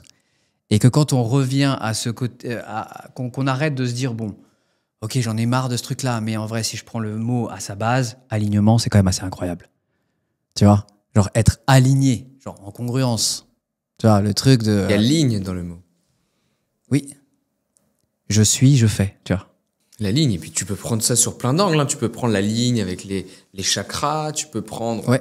Tu peux prendre plein de trucs. trucs. Tu peux prendre le ciel avec la terre. Tu peux prendre Dieu, tu peux prendre le Saint-Esprit, la Trinité. Tu peux prendre complètement plein de choses. Ouais, complètement. Et là, tu parlais tout à l'heure d'un mec, Willem. Alors moi, je connais pas du tout. Et si tu as des personnes, des gars qui t'ont inspiré sur Instagram? Sur Instagram, sur Instagram, sur le réseau. Oui, sur les réseaux. Si tu veux, moi j'ai tellement de sources d'inspiration, mais c'est vraiment incroyable. Oui, non mais Willem, c'est parce que juste penser à lui, parce que en francophonie, c'est vrai qu'il y avait peu de personnes qui sortaient des vidéos YouTube, mais vraiment lui c'était des courts-métrages, longs-métrages, c'est quand même c'est différent. Mais c'est pour montrer aussi que tu prends un marketing mania, Stan Leloup. Incroyable, j'adore. Lui, il y avait des moments, il faisait des vidéos, mais c'était pas une vidéo toutes les semaines, hein. C'était une vidéo tous les mois, tous les 2 mois. Mais par contre, waouh, vidéo très développée. Donc si tu veux, moi j'ai tellement de sources d'inspiration. J'ai les Américains, Tony Robbins m'inspire sur tel sujet, Marketing Mania, Stan Leloup m'a inspiré sur tel sujet. Après j'ai d'autres sur la spiritualité, sur la santé, c'est vraiment... Il y en a plein. Il y en a plein. Stan, il t'a inspiré sur le côté justement marketing, personal brand peut-être? Sur l'aspect storytelling, ouais. Comment transmettre de l'information sous forme de storytelling. Ce que j'ai fait par exemple dernièrement là avec une vidéo qui va sortir sur Donald Trump. Okay. Quels sont ses secrets de persuasion pour reprendre le pouvoir qu'il a utilisé. Et donc je l'ai vraiment formulé sous un storytelling. Et ça c'est très intéressant. Après sur l'aspect aussi développement du sujet, sur l'aspect pas forcément de prise de tête, sur il faut absolument que je poste une vidéo par semaine parce que sinon je vais pas pouvoir faire 10 000 euros par mois ou parce que je suis une merde et tout si je le fais pas. Ouais. Est-ce que il y a une question qui me venait qui est, bien sûr, c'est impossible à savoir parce qu'en plus, on essaye d'avoir des projections, mais de rester dans ce moment présent. On te parlait tout à l'heure. Mais est-ce que tu penses que tu es fait pour faire ça toute ta vie? Ah bah, j'ai envie de te dire, la vie va me donner la réponse. La vie va me donner la réponse. Je n'en sais rien. Pour l'instant, je me sens vraiment aligné à faire ce que je fais. Et j'ai vu très jeune ce que j'ai développé comme compétence. Je verrai ce que je fais plus tard. Je vois que là, ma conscience développe tellement vite. Chaque jour, je suis différent. Je me rends compte que demain, je serai différent. Je suis différent qu'hier. Et donc, peut-être que dans 10, 20, 50 ans, je ferai complètement quelque chose de différent. Mais tout ce que j'aurais fait aujourd'hui, ça aura été utile. Ça aura été des portes que j'aurais ouvertes, des expériences que j'aurais accumulées, qui m'auront permis d'aller là. Il y a l'ikigai, hein. Bien sûr. L'ikigai, une notion japonaise qui signifie la raison d'être.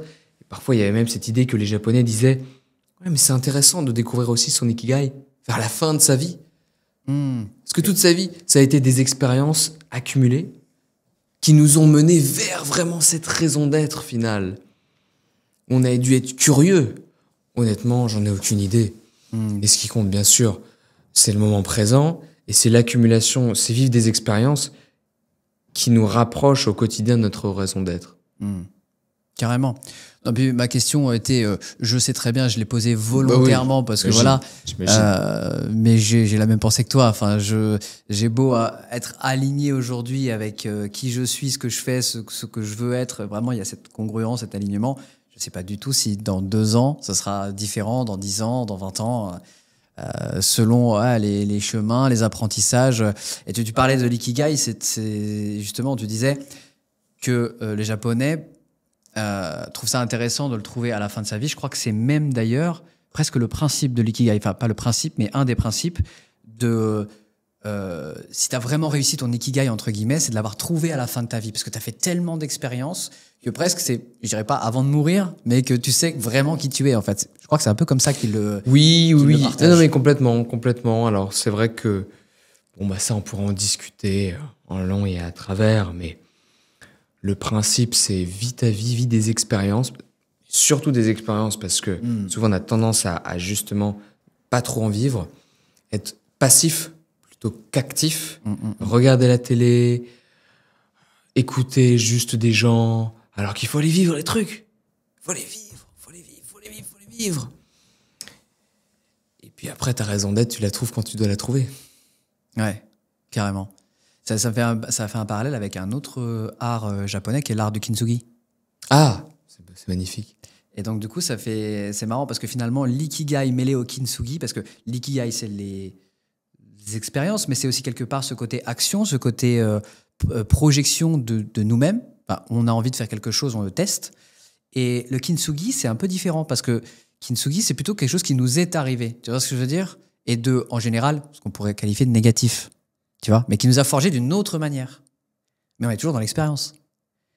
On est non seulement toujours dans l'expérience, mais comme tu l'as très bien dit, en fait, et paraphrasé, ça voulait dire ça, c'est que le fait de trouver son ikigai à la fin de sa vie, c'est en fait le fait de simplement vivre, d'accorder la plus grande importance à vivre chaque jour, en fait, sans se préoccuper de demain. Et finalement, la vie, c'est que de la vie.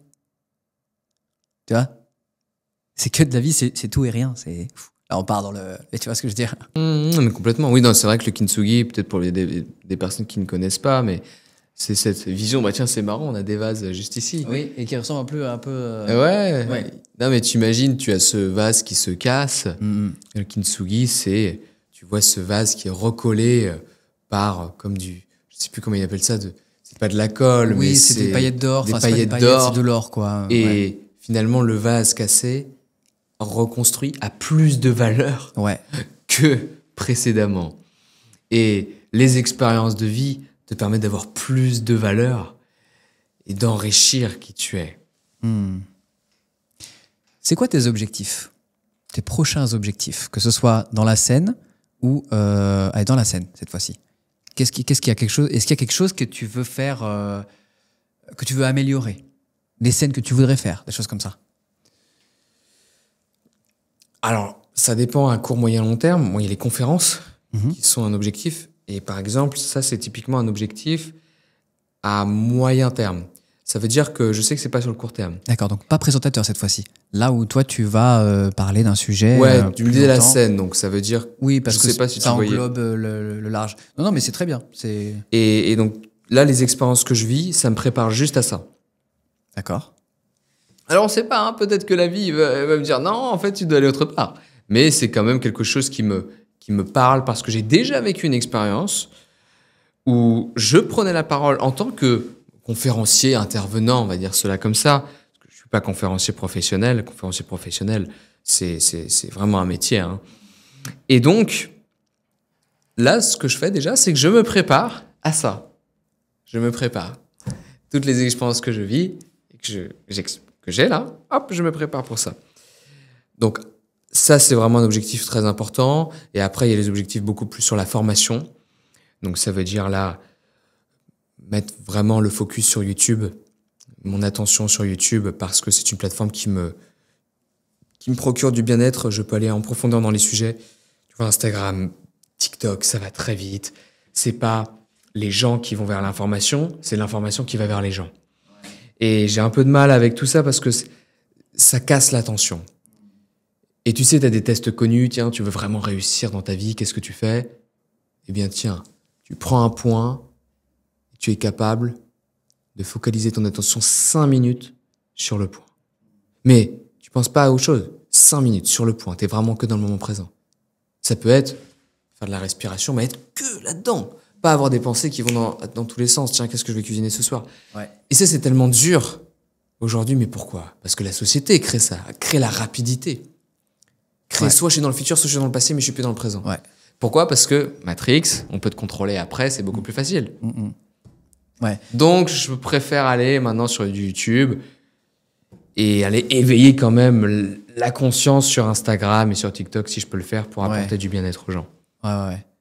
Là, il y a trop de trucs hyper intéressants que tu as dit sur lesquels vraiment, c'est très puissant. Et ça me faisait penser, tu vois, quand tu as dit focaliser sur un point. Tu vois, pour réussir. Tu vois, je connaissais même pas, j'avais jamais vu sur les réseaux sociaux cet exercice pour réussir. J'imagine c'est ça que tu disais. C'est un exercice que moi, j'ai connu il y a une vingtaine d'années quand j'ai vraiment commencé au tout début des auto-entreprises. Alors, c'était dans les années 2000.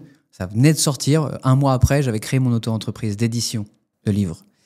Et j'avais 20 ans à cette époque. Enfin, voilà, quoi. Ça a été un flop monumental. J'ai dû de l'argent à l'État à Bâle, alors que j'avais rien fait.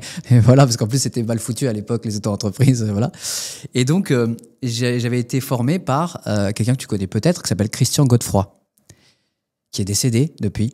Alors, il y a un bon moment maintenant, il y a une bonne dizaine d'années, je pense. Et c'est un peu l'un des papas du copywriting. Et il appelait ça le copywriting hypnotique. Il était hyper puissant, très très fort là-dedans et tout. Et c'était l'un des premiers en France, si ce n'est peut-être même dans le monde, je ne vais pas m'avancer, mais en tout cas en France c'est sûr, qui faisait tous ces systèmes de... c'est pas vraiment page de vente avec du copywriting, avec des cadeaux, tu sais, genre des e-books. C'était au tout début, les e-books, machin. Et tout ça pour dire qu'il avait, pour lui, la chose la plus importante, vraiment, pour pouvoir avancer vers sa réussite quelque part, c'était la concentration, le focus. Et il y avait cet exercice-là. Il y avait fixé un point, fixé la poignée de porte là que je vois, et pendant le plus possible en fait. Donc c'est exactement ce que tu disais, donc ça m'a fait penser à lui, quoi. Ah oui, non, et ça, encore une fois, on peut le dire, hein, les gens ils vont regarder ça. Qui va le faire? J'ai fait des stages d'arts martiaux assez jeunes avec un sensei. Et finalement, je me rends compte qu'on faisait ça. Il y avait un nombre de paramètres incalculable quand tu faisais des katas ou des trucs. Tu te dis, mais c'est quoi l'intérêt de faire tout ça? Ouais. En fait, l'intérêt, c'est ça. L'intérêt, c'est d'être dans le présent. Tout un assemblage qui te permet d'être dans le présent et de pas penser à autre chose, parce que c'est quand tu penses à autre chose que tu vas pas y arriver. Que tu vas pas pouvoir faire ton bon mouvement, que tu vas pas pouvoir faire ton tir à l'arc et lâcher cette flèche pile en plein milieu de la cible. Et ce qu'on faisait, c'était le focus. Ouais. C'est repris beaucoup aussi aujourd'hui hein, dans le dev perso. Hein. Focus, toutes les vidéos YouTube sur le focus, il y en a énormément. Ce qu'on pourrait appeler aussi, tu sais, par exemple le deep work. Et qu'est-ce que tu penses que ça... Tu parlais de moment présent, est-ce que tu penses que ça amène... qu'est-ce que tu penses que ça amène comme qualité, la concentration? Pas comme qualité, comme bienfait, tu vois? Oh là, il faudrait demander aussi à des personnes dans le domaine de la santé, j'imagine, ça serait très intéressant. La concentration, ça, si tu veux, ça permet, encore une fois, on en revient à l'expérience. On a compris que il faut vivre des expériences, ça permet de nous accomplir, ça permet de développer notre être, on développe le kintsugi aussi. Ouais. Et donc, la concentration permet de maximiser les bienfaits des expériences. Parce qu'en étant concentré, on va vivre beaucoup plus intensément l'expérience. Donc finalement, on va renforcer la valeur de l'expérience. Alors là, après, c'est infini. Si tu renforces la valeur d'une expérience. Renforcer la valeur de l'expérience, ouais, intéressant. Oui, parce que regarde, t'as des personnes qui viennent dans mes cours de formation de prise de parole. Puis tu sais, t'as toujours un mec qui est un peu avec toi, puis un petit groupe qui suit pas trop, qui est à la traîne, et un groupe qui suit un peu tout le monde, qui est un peu passif.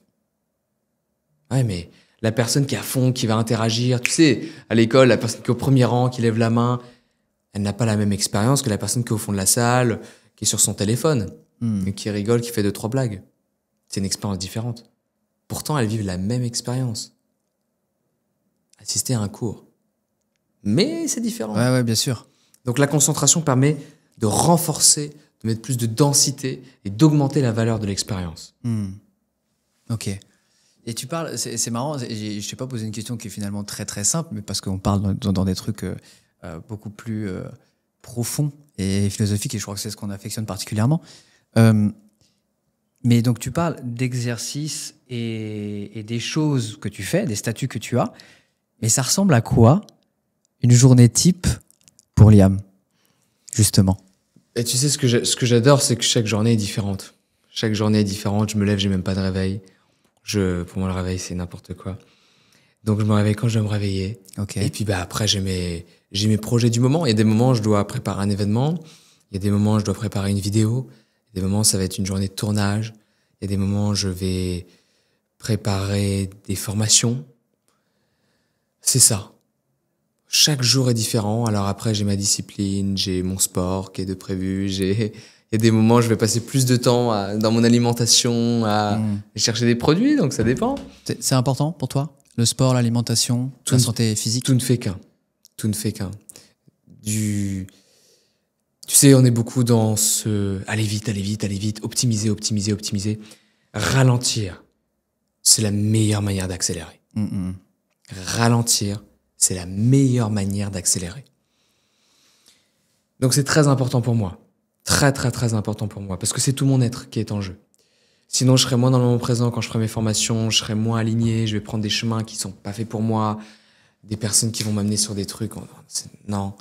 Donc, prendre ce temps-là fait que je suis sur mon chemin, et c'est magnifique comme ça. Donc après, ouais, ma journée, c'est ça. Beaucoup de préparation de vidéos aussi, ça prend du temps. Préparer, me renseigner sur les sujets, je prends du temps pour la lecture. Finalement, la lecture, lire une demi-heure ou une heure par jour, je fais pas tout le temps, mais il y a des moments, je le fais régulièrement. Ça me permet, on pourrait se dire, oui, mais là, je suis pas en train de bosser. En fait, si. Ouais. Parce que, tiens, la vidéo que j'ai fait sur Trump, énormément de connaissances que je transmets, ça provient du livre Psychologie des foules de Gustave Le Bon, d'un autre bouquin. Et donc, ça me permet de faire du lien et de créer une vidéo, finalement, qui fait partie de mon job en tant que formateur de prise de parole. D'informer aussi, hein. D'informer, mais je vais avoir des clients grâce à cette vidéo, je vais gagner de l'argent, et donc... Mais c'est le livre qui m'a permis ça aussi. Ouais. Justement, en fait, on en a un peu parlé en filigrane depuis tout à l'heure, mais parce qu'on parlait de partage sur scène, de formation, d'enseignement, mais il y a aussi ce côté apprentissage, parce que finalement, on a vite fait parler depuis tout à l'heure, mais pas énormément. Tu vois, on parlait vraiment de ce côté transmission, mais il y a la transmission dans l'autre sens aussi. les choses que d'autres te transmettent à toi. Par quel biais, alors tu parlais des livres, est-ce que tu lis beaucoup? Par quel biais vraiment tu t'informes? Par quel biais tu apprends? Tu aimes apprendre? Tu connais les intelligences multiples de Howard Gardner? Non. C'est très simple. Tu fais de la musique, t'es batteur. J'ai fait de la batterie en plus, on a un oui, point c'est vrai en commun. plus. Ouais. J'adore la musique également. On a donc développé une intelligence musicale. On entend le rythme, le tempo, on l'entend, on peut parfois reproduire une mélodie. C'est plus facile pour nous que peut-être des personnes qui n'ont pas autant développé cette intelligence musicale. On a des personnes qui sont très fortes en sport, en danse, avec leur corps. Ce sont des personnes qui ont beaucoup développé leur intelligence kinesthésique, visio-spatiale aussi, dans l'espace. Les mouvements, tu fais de la danse, moi j'ai fait un peu de danse, ok, tac, tac, tac, les mouvements, il faut voir comment ça se passe, il faut se voir dans l'espace. T'as des personnes qui sont très fortes. Alors, à l'école, on a beaucoup développé ce type d'intelligence. L'intelligence logico-mathématique. Ouais. Et l'intelligence linguistique aussi. Logico-mathématique, voilà, les personnes sont très fortes dans les calculs, dans les sciences. Ok. T'as aussi l'intelligence intrapersonnelle, interpersonnelle. Donc, interpersonnelle, c'est pas la même chose qu'intrapersonnel. C'est pas la même chose que communiquer avec moi. Et donc, comment j'apprends? L'intelligence naturaliste aussi. L'intelligence avec la nature, avec le vivant. Ok. Et donc, c'est quoi le lien? Pourquoi je te parle de tout ça? Parce que moi, comment j'apprends? J'apprends par ces différents types d'intelligence. Parce que je me suis rendu compte de quoi? Que quand j'enseigne, finalement, je dois utiliser ces différents types d'intelligence, parce qu'on est tous différents, on a tous développé des intelligences différentes. Donc, comment moi je vais apprendre? Je vais apprendre de cette manière-là. Je vais aller découvrir des personnes qui vont juste me parler, me transmettre de la connaissance, mais je vais peut-être aussi découvrir et apprendre des choses par la musique, puis par l'intelligence kinesthésique, où je vais expérimenter des choses avec mon corps. Tiens, là, par exemple, la pratique du chi, la respiration du chi, ça m'apprend plein de choses en prise de parole. Je découvre l'ancrage, je découvre le moment présent. Là, j'ai transmis plein de trucs, en ce moment même très spirituels et tout ça. Ça a été en lien avec les stages d'arts martiaux et de respiration que j'ai vécu. Et à proprement parler, on pourrait se dire, mais c'est pas lié à de la prise de parole. En fait, si.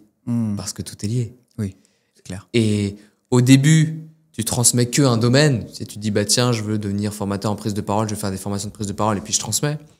Puis après, tu comprends que c'est la pluridisciplinarité qui fait la richesse de l'enseignement. C'est quand tu vas le choper dans plein de domaines différents. Donc moi, au quotidien, c'est ça. J'écoute des vidéos, des podcasts, je vis des expériences. Hier, il y a 2 jours, j'ai fait un stage. Et puis, je discute avec des gens, je vais à la rencontre, je suis curieux, je suis extrêmement curieux. Extrêmement curieux. Je m'en rends pas compte. En fait, je suis très curieux. De nature. Je pense que j'ai beaucoup développé cela, mais c'est vrai que en 1 minute, j'essaye de... Et d'ailleurs, en ce moment, j'essaye de désapprendre tout ce que l'école a pu m'enseigner et réapprendre de nouveau. Parce que j'ai compris que on m'a transmis énormément de croyances limitantes. Ouais. Et donc là, j'essaie de vraiment désapprendre et réapprendre de nouveau. Donc c'est marrant que tu me poses cette question parce que je suis beaucoup dans l'apprentissage en ce moment. Et après, lecture, bien sûr. Parce que lecture, par exemple, c'est pas la même chose que d'écouter un podcast. Non, rien à voir. Lecture, ta concentration est complètement différente. Concentration est complètement différente. Il y a... Je vais me moucher. Parce que depuis tout à l'heure, j'arrive plus à respirer. Ah, mais vas-y, mouche-toi, attends. C'est être dans le moment présent aussi, hein, se moucher. Carrément. Donc voici comment j'apprends, ouais. Et oui, je voulais rebondir sur le fait non seulement des différents types d'apprentissage, mais et tu disais, la concentration n'est pas la même quand on lit un bouquin que quand on écoute un podcast. Mais il y a même quelque chose qui est vraiment, pour le coup, très, très différent. C'est l'imagination qu'on n'a pas quand on écoute un podcast, qu'on n'a pas quand on regarde un film, mais qu'on a quand on lit un livre. Et ça fait une différence, mais extrême. Vraiment. Parce que tu vas aller stimuler une zone du cerveau qui fait qu'en fait, tu vas créer quelque chose de toi-même. Et pas quelque chose qu'on t'a donné à bouffer, en fait. Pas quelque chose qu'on t'a donné à manger. Et même si c'est hyper intéressant, et c'est quand même une source d'apprentissage qui est hyper importante, selon moi. Tu vois, les podcasts, il y en a beaucoup, tu vois, aujourd'hui. Et il y en a beaucoup qui sont hyper intéressants. Mais c'est vrai que la lecture emmène ce truc-là de tu crées en plus. Et tu crées c'est presque une co-création avec l'auteur. Et tu vois, tout le monde est tellement différent en plus que chacun a sa création. Chacun a son imagination, donc il va pas imaginer cette scène de la même manière qu'un autre. C'est vrai parce que dans le livre, tu n'as pas les images. Oui. Alors dans un film, tu as les images. Même sur un podcast, tu as l'image des personnes. Donc le livre, juste... Alors souvent, hein, parfois il peut y avoir des images, bien sûr. Mais en tout cas, c'est une majorité de textes. Et donc, ça te permet de créer les images. Tu es influencé par les mots, mais les images, c'est toi qui les crées complètement. Et après, tu as plein de manières, tu as des symboles. C'est pour ça que tu vas avoir des Mayas ou des anciennes civilisations qui ont fait des pyramides, les temples, des temples comme ça, parce que c'est un symbole qui crée une expérience. Et donc, tu vas avoir ton imagination, tu vas te dire mais comment ils ont fait ça, et donc tu vas devoir créer du lien. C'est génial. C'est génial. Et tu sais quoi, ça me fait penser à un truc, parce que tu parles d'intelligence depuis tout à l'heure. Quand on entend le mot intelligence, aujourd'hui, on pense beaucoup à intelligence artificielle. OK ? Et si on pense à intelligence artificielle, on pense à l'avenir, on pense aussi à tout ce qui est un peu dématérialisation. Donc, il y a plus, hein, aujourd'hui, il y a très peu de CD. Les bouquins, c'est aussi un peu en chute. Hein. Tout le monde lit sur un Kindle, Paddle, je sais plus comment ça s'appelle. Kindle, ouais. Les bouquins sont en chute physique, et c'est vrai que...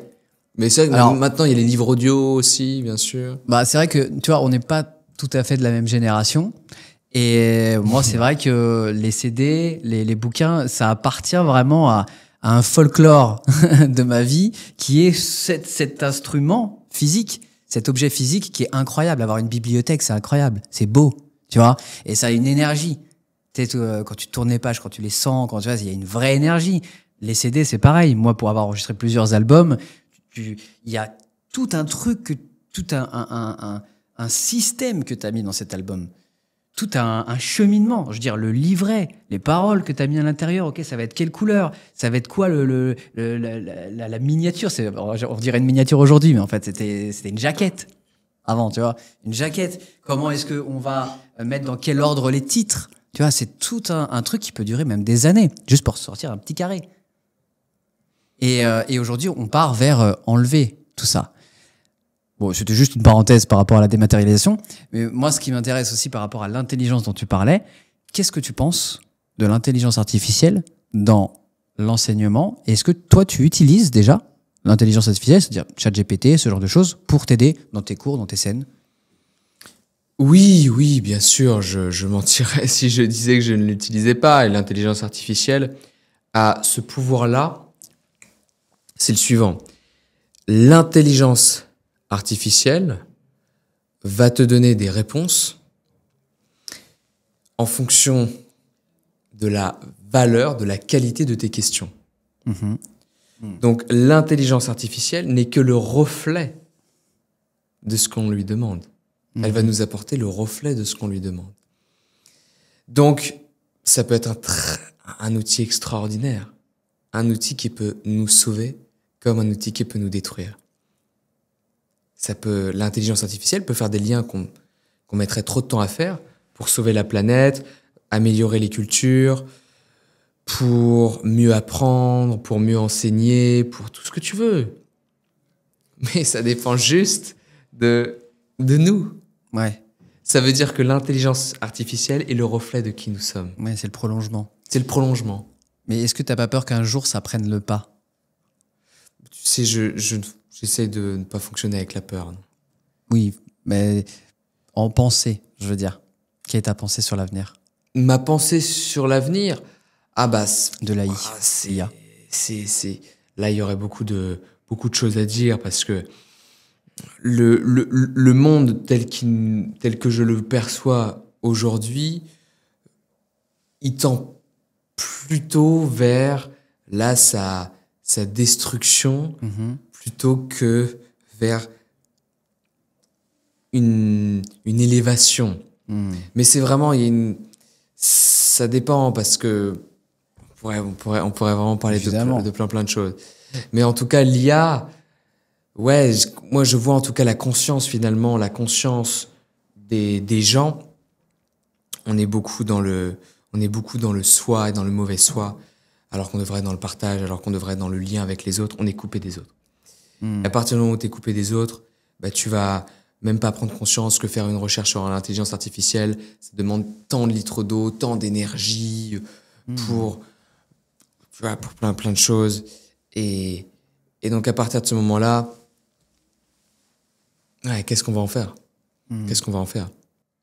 Justement, c'est ça qui est beau, en fait. Des métiers comme les nôtres, que ce soit sur scène ou de toute façon, ces métiers de transmission, gardent un lien entre les gens. Tu vois, les métiers de scène, de toute façon. Tu vois, justement, d'être un groupe sur scène avec un public, à partir du moment où il y a des gens qui regardent et des gens qui sont en présentiel aussi, beaucoup. On garde ce lien et ça, c'est super important, justement. Parce que comme tu l'as dit, et moi, je suis complètement d'accord avec toi par rapport à ça, l'intelligence artificielle, aujourd'hui, bien utilisée, c'est un outil qui est incroyable. C'est un outil qui est surpuissant. Je pense qu'il faut réussir vraiment à garder ce lien humain. Je ne sais pas comment ça va évoluer, mais l'idée, ce serait de pouvoir communiquer entre l'ordinateur et l'humain, mais d'une bonne manière, tu vois. Vraiment, de pouvoir se servir de ce prolongement à bon escient, quoi. Et moi, j'ai envie de te dire, je ne suis pas du tout contre l'intelligence artificielle et contre la technologie. Pour moi, c'est justement le futur et les avancées de civilisation. Et c'est juste qu'est-ce qu'on en fait. C'est vraiment juste qu'est-ce qu'on en fait. Et après, c'est la conscience de la société et du monde actuel, où vu qu'on a une conscience qui peut être assez basse sur plein de sujets, eh bien, l'intelligence artificielle va être que le prolongement de qui nous sommes, comme tu l'as dit. Donc, le résultat sera l'image de cela. Ouais, carrément.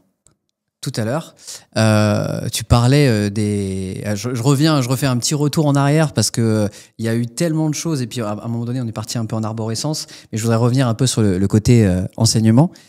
Tu parlais des exercices. J'avais 2 questions par rapport aux exercices que tu proposes à tes élèves. Déjà, quel genre d'exercice? Tu m'as parlé d'imiter des personnages. Et est-ce qu'il y a d'autres exercices? Alors là, c'est vrai que je t'en ai pris un parmi des centaines. Ouais. Je t'en ai mis un parmi des centaines. Le principe est simple. 2 mots. L'objectif quand j'enseigne, 2 mots. Action, feedback. Ok. Action, feedback. Action, feedback. C'est exactement comme ça qu'on apprend. Tu passes à l'action, tu obtiens du feedback de la vie pour te dire qu'est-ce que tu as bien fait, qu'est-ce que tu dois améliorer. Qu'est-ce que tu as bien fait, qu'est-ce que tu peux améliorer pour que ce soit encore mieux la prochaine fois. C'est vraiment ça. Hein. Chez moi, il n'y a pas de point négatif. Non. C'est OK, on va faire quelque chose. Waouh, super, on a développé ça, on a compris ça. Feedback de la vie. Et donc, mes exercices vont être dirigés pour que mes élèves passent à l'action et aient du feedback. C'est pour ça que la vidéo, et là justement, c'est ce qu'on fait en ce moment. La vidéo est géniale pour ça. C'est génial. Ouais. C'est génial parce que donc tu passes à l'action, tac, tac, tac, tu fais ton truc, ça peut être ton sport, ça peut être ta danse, ça peut être tu parles, ça peut être n'importe quoi. Et ensuite, après, tu as un feedback. Tu as un retour de ta performance. Un retour instantané, objectif, qui n'est pas subjectif. Parce que si toi, tu me fais un retour sur ce que je fais, quoi qu'il arrive, c'est subjectif. Ouais. C'est ton modèle du monde. Là, je vais pouvoir aussi le voir selon mon modèle du monde. Et toi, tu vas aussi pouvoir me faire un feedback selon ton modèle du monde. Donc, c'est génial. Action, feedback, tous mes exercices sont basés là-dessus. Et après, on développe plein de choses. On va faire des exercices plutôt pour le lâcher-prise, pour la confiance, pour la gestion du stress, pour le langage corporel, pour le regard, pour la voix, capter l'attention, être capable de convaincre, s'exprimer face à une caméra, comment être à l'aise face à une caméra. Imaginez que là, je parle à un public, être moi-même. Et là, il y a vraiment des centaines d'exercices possibles. Mais on en revient à action, feedback. Ouais. C'est quoi? C'est le déductif ou l'inductif, ça, pour le coup? Action. Action, réflexion, tu vois, comme on disait tout à l'heure. Oui, alors, si tu veux, on pourrait mixer les deux. Ça veut dire on pourrait mixer les deux. Dans un sens, je pourrais même faire du déductif, c'est-à-dire, je vais te délivrer une théorie. Voici, Rémi, comment on peut capter l'attention en prise de parole, si tu as envie que les gens t'écoutent. Donc, je vais te délivrer une théorie. Ouais, tiens, tu peux raconter telle chose. OK. On va passer à l'action. Et ensuite, tu vas avoir du feedback. Ça, c'est la méthode déductive. Ok.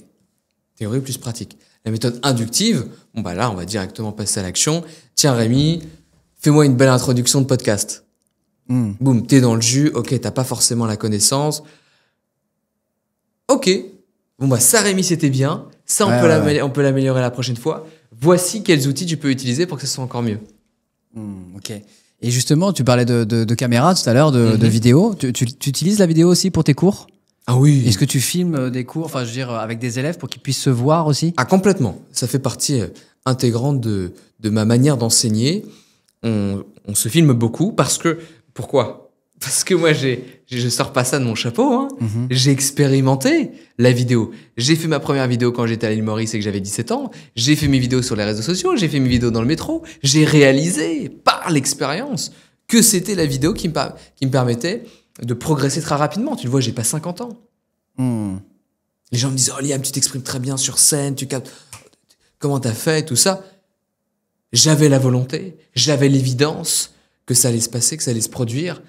Mais la vidéo, l'outil, la caméra, ça a été un excellent outil, un excellent exercice. Du coup, super intéressant.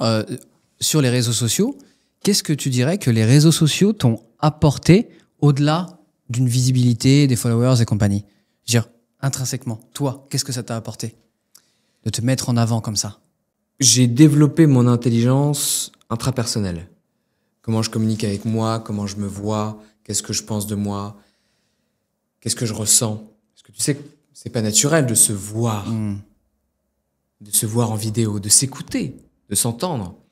J'ai beaucoup développé cette intelligence-là et mon estime de moi-même, ma confiance en moi, mon image. Parce que tu sais, t'as beaucoup de personnes qui n'aiment pas leur voix. J'aime pas ma voix. Non, mais Liam, j'aime pas ma voix. Je m'aime pas la caméra. J'ai la coupe de cheveux qui est mal faite. Eh bien, quand tu te filmes, tu vois tout ça. T'apprends à t'accepter. Et c'est facile, hein, dans les bouquins, on va dire oui, apprends à s'accepter. Mais t'as que par l'expérience que tu vas pouvoir apprendre à t'accepter. Il n'y a que par l'expérience que tu vas prendre conscience de ah, j'aime ma voix ou j'aime pas ma voix. Tiens, qu'est-ce qui fait que j'aime pas ma voix? C'est pas que ma voix elle est moche, c'est parce que peut-être que derrière, c'est mon estime de moi-même que je dois travailler. Et si j'ai envie d'améliorer ma voix, ok, bah j'ai des outils pour améliorer ma voix. Oui, complètement. Et quels sont ces outils pour améliorer sa voix? Ah bah la respiration diaphragmatique à 360 degrés, conscience du larynx, conscience des cordes vocales, de la soufflerie. Ensuite, t'as les vibrateurs, donc tes cordes vocales. Le son va aller résonner donc au niveau de ton nez, tes os, ici ce qu'on appelle les résonateurs. Oh, le son va se produire. Tu travailles sur tout ça, tu comprends tout ça, tu peux changer ta voix. Morgan Freeman le dit très bien, il a une voix charismatique, il a une voix très grave. Hello everyone and welcome. Mais il dit, mais j'ai travaillé ma voix. Et tu regardes ma première vidéo, ma voix est complètement différente que celle que j'utilise aujourd'hui. Elle est complètement différente. Mais pourquoi aussi? Parce que, tu sais, t'as les gènes. T'as les gènes codants, no codants.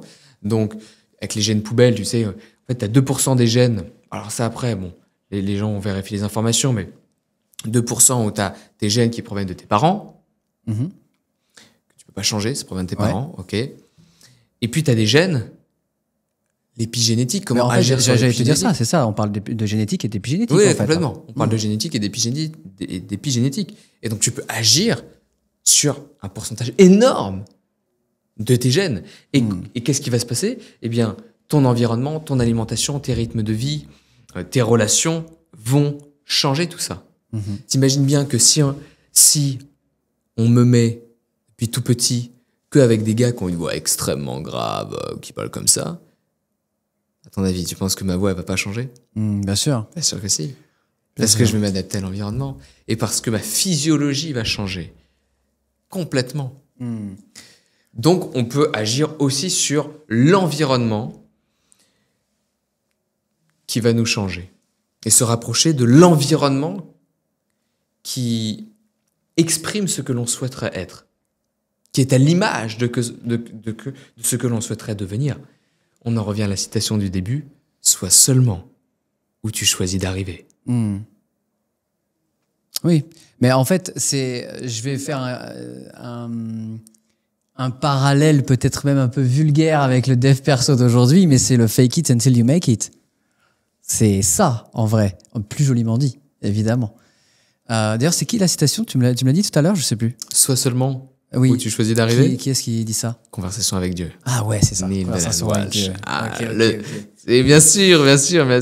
Mais tu parlais d'environnement, là, on s'en rend compte tous les jours. Et moi, je m'en rends compte encore beaucoup aujourd'hui. Et je trouve d'ailleurs qu'on s'en rend compte encore plus quand tu es dans un moment où tu es sorti d'une sorte de brouillard.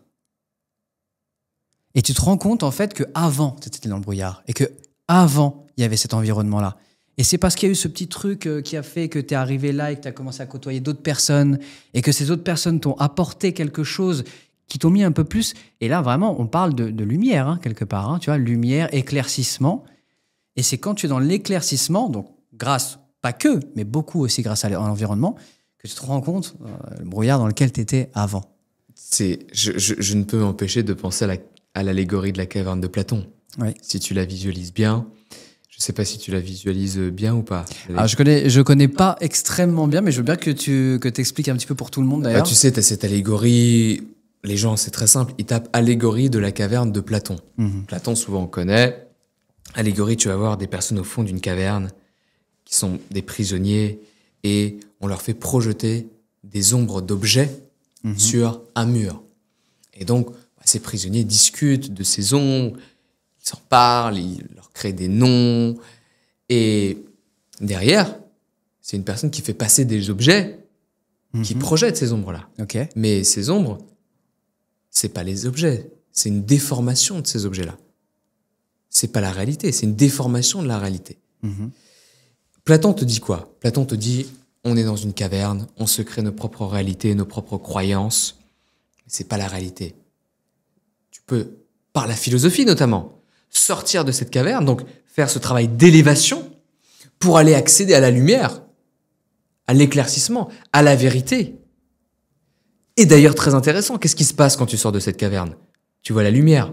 Mais si ça fait trop longtemps que tu es dans la caverne. Oui. Oh non, c'est aveuglant, c'est aveuglant. Clairement. C'est là où tu comprends que si tu veux convaincre parfois tes proches de telles informations, ça sert à rien là. Là, tu vas trop loin. Ils vont être aveuglés par la lumière. Ils vont pas vouloir accepter, ils vont se mettre des œillères tout de suite, ça va être un aveuglement. Quand tu comprends ça, tu comprends tout. Tu comprends Matrix, tu comprends plein de choses, tu comprends les croyances. Ouais, clairement. Tu comprends les croyances. Donc, je ne peux penser... Je suis obligé de penser à l'allégorie de la caverne de Platon quand tu me dis ça. Ouais. Non, c'est méga puissant et enfin on pourrait parler jusqu'à demain de tous les exemples que tu peux avoir justement sur la santé mentale, sur la santé physique, sur tes objectifs. Je pense qu'une vie entière de quelqu'un peut être complètement transformée du tout au tout, soit de rester dans cette caverne, soit justement et je pense que c'est possible, mais je pense que il y a aussi ce côté un petit peu de boule d'énergie positive, boule d'énergie négative, et l'habitude. Et depuis combien de temps tu es dans une situation ou dans une autre? Tu vois, comme tu l'as dit, en plus tu l'as dit tout à l'heure, quand il y a des gens ça fait trop longtemps qu'ils sont dans une caverne, dans un brouillard, dans une espèce de vie timée. Ils se rendent même plus compte en fait de ce qu'ils font. Tu vois, c'est presque robotique, j'ai envie de dire. Quand on leur propose quelque chose de nouveau, et en fait, ça fait encore le parallèle, encore une fois, avec la zone de confort. C'est ce qu'on disait aussi tout à l'heure. Et quand tu leur proposes quelque chose de nouveau, même si inconsciemment il y a un petit truc de l'ordre de l'étincelle, tu vois, genre ah ouais, ça a l'air, tu vois. Et ils vont vite être rattrapés. Nous, hein, tout le monde. Vite être rattrapé par cette zone de confort, rattrapé par cette habitude, et d'où l'importance aussi, par contre, de créer petit pas par petit pas une évolution, enfin, en tout cas vers quelque chose qui t'anime plus et vers quelque chose qui te rend plus heureux, quelque part. Alors ça, on pourrait parler très longtemps du bonheur parce que j'ai longtemps cru que le bonheur était la clé de notre vie, qu'on vivait pour être heureux. Je pense plus ça aujourd'hui. Je pense que justement, il y a aussi du bonheur et de la joie, plutôt de la joie, parce que le bonheur, c'est quelque chose de très statique. Tu vois ce que je veux dire, de très permanent. On pourrait dire ça plutôt comme ça. La joie, c'est vraiment une émotion. Il y a aussi de la joie dans le fait de battre, de combattre, tu vois, d'avancer par la douleur, quelque part un petit peu, tu vois. L'expérience, le kintsugi. Complètement. Bien sûr, d'ailleurs, là, c'est en ayant vécu l'adversité, la difficulté, que l'on peut recevoir une gratitude aussi. Une joie immense, un bonheur, parce que ça a été dur. Par opposition. Complètement. Ah bah oui, on a des émotions, il faut vivre les émotions. De toute façon, c'est simple, hein, si on les vit pas et on les cache, ça crée des maladies. Exactement, ouais. Donc t'es d'accord aussi là-dessus que chaque émotion presque est aussi importante l'une que l'autre, en fait. Les unes que les autres. C'est-à-dire, on peut aussi bien vivre sa tristesse avec... Alors c'est assez spécial ce que je veux dire. Vivre sa tristesse avec autant de joie que sa joie. Vivre sa tristesse avec autant d'intensité et d'importance que la joie, par exemple. Alors après, tu pourrais avoir cette émotion de gratitude. Par exemple, il y a des moments, moi, je vais pleurer, mais ce que je ressens, c'est de la joie, c'est de la gratitude. Mais là, on est dans les émotions dites positives, du coup. Oui. Parce que tu parlais de chaque émotion, et moi, ça me parle parce que, ayant eu pas mal de problèmes physiques et étant dans l'art depuis tout petit aussi, ces émotions, j'ai appris à aller les choper toutes. Tu vois, tristesse, colère, passion, joie. Et en fait, autant les dites positives que les dites négatives. Et pour moi, elles ont toute leur importance. Et quand tu dis ça, ça me fait penser à ça. Ne pas se focaliser juste sur ce qu'on pourrait dire. Et c'est yin-yang, en fait. Complètement. Elles ont leur importance. Après, on a aussi créé des choses. On a aussi créé cet environnement où il y a beaucoup de colère. Il y a beaucoup de... Tu le vois, les personnes sont violentes. Et ça, on l'a créé quand même. On a participé à émettre ces vibrations-là. Alors qu'on pourrait être beaucoup plus dans l'amour. Et il y aurait toujours la tristesse, il y aurait toujours des moments de douleur. Tu perds un proche, c'est triste. Alors, c'est triste, mais dans d'autres, oui, c'est triste, mais très rapidement, c'est mon être est au ciel, il a fait son chemin, et c'est parce qu'il devait partir maintenant. Donc, tout est une question de conscience aussi, bien sûr. Mais c'est vrai qu'on pourrait être quand même beaucoup plus dans l'amour. Beaucoup plus dans l'amour. Carrément. Tout est une question de conscience. On va malheureusement devoir terminer ici. Parce que notre temps imparti est fini. Est-ce que tu auras envie de rajouter quelque chose, que tu as envie de partager quelque chose, juste une phrase, un conseil, quelque chose que tu as envie de partager à la caméra avant qu'on se quitte? Aujourd'hui, je me suis rendu compte que ralentir, c'est souvent la meilleure manière d'accélérer.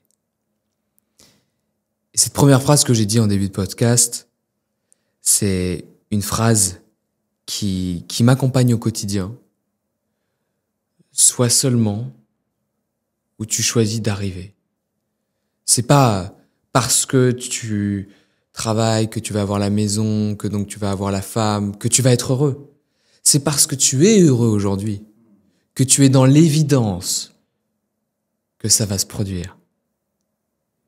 Que tu vas attirer. Si tu veux une maison, tu vas l'attirer. La femme, elle va venir, l'homme, il va venir, les projets vont venir, l'entreprise, le développement vont venir. Parce que tu es dans l'évidence que ça va se passer.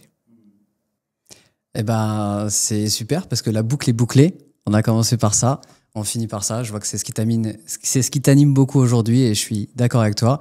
Liam, merci infiniment d'avoir répondu à l'appel aujourd'hui. C'était un échange vraiment cool. Et si vous voulez voir Liam, si vous voulez aller voir sur ses réseaux, donc c'est Liam Borchardt, hein, c'est pas Borchardt, Borchardt. Exactement, okay. Borchardt, bien joué. Liam Borchardt sur TikTok, Instagram et YouTube. Il y a une nouvelle vidéo qui va sortir dans pas très longtemps. Et puis, nous, on se voit très vite également. Merci beaucoup, Rémi. C'était un grand plaisir. Super. Merci. Et pour ma part, j'aurai vraiment le plaisir de vous retrouver pour plein de nouveaux épisodes du podcast Le Remède. Et n'oubliez jamais, parce que le premier remède, c'est vous.